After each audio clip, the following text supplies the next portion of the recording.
One afternoon, una tormenta, a storm came. It rained gatos y perros, especially gatos. I imagine that is why the big grey gato turned up at mi casa. He poured down from the cielo, the sky. I heard him before I saw him. Big singing voz even in a storm, like Placido Domingo, mi favorito. Since mi signora passed on, mi tesoro, my treasure, I am pretty alone, with only mi perro, my dog. This neighborhood, it is good, but here people are busy. They move quick, like griots, crickets, hopping here and everywhere. For friendships, they have little time. In spite of mi perro, I took this sopping gato in, toweled him off, and fed him part of a taco. That one, he gobbled it up. For certain he is Mexicano. Placido, I said, you keep dry, amigo, to stay in good voz. And for him I fixed up the doghouse. It was only for looks, anyhow. On my bed, that is where mi perro sleeps. That Placido keeps in good voz, all right. He comes and sings arias to mi diario, each day.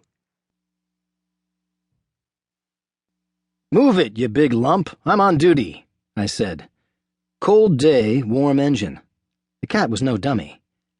The cat yawned, mouth wide like the MGM lion. He threaded through my legs, got fur on my uniform. I didn't mind. My hours are long, not much chance to chew the fat with anyone. When he saw my lunch, he gave it a green-eyed stare. A cat that size couldn't be hungry. Still, as an officer of the law, I try to give everybody the benefit of the doubt. So I gave him a bite of my Big Mac. I called him Mooch after that. Sometimes when I'm on patrol, I see him, and I stop to converse.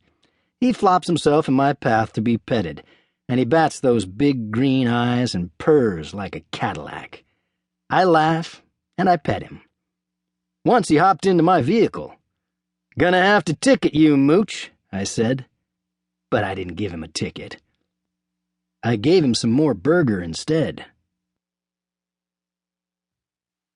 I was resting on the sidewalk, struggling to sleep, when this cat drifted up real quiet-like and rubbed himself against my cheek.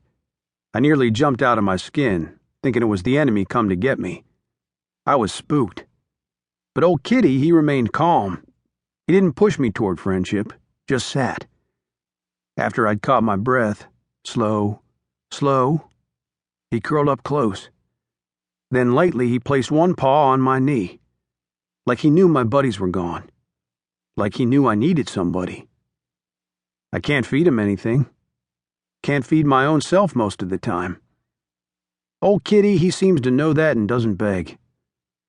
Once I was in a war, so now everything makes me jumpy. Good days I can push horrors away some. Bad days, my mind recalls the terrible sounds. But on cat days, well, I smile. Truly. And I sleep.